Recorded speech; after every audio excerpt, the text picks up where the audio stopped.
Okay, so welcome back to my Python lecture series. Today, we will be talking about methods on tuples. So, just a recap, ano nga ba ang tuple? So, ang tuple ay essentially the same as like a list, which is just essentially a collection of data. Ang pinagkaiba lang ng tuples sa lists ay yung tuples ay hindi pwedeng palitan yung data na nasa loob noong tuple. So, this will be a very short video kasi meron lang two built-in methods ang tuples, which is the count and the index method.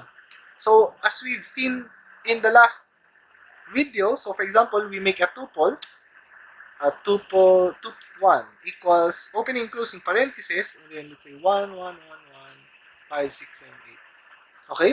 So, if we count, so if we, for example, print the tup1 that count of 1, then masasabi niya sa atin na merong 4 na 1. And sure enough, merong 4 nga talaga na 1 dito sa loob ng count. Okay? And then, the index method, so if for example, we print tup.1 index, ng for example, nung 5, gusto natin malaman kung pang ilan yung 5 dyan sa list, then we put 5. And we also get 4. Okay, so, and that is because 0, 1, 2, 3, and 4. Okay, so that ends our methods on tuples. I hope to see you again next time.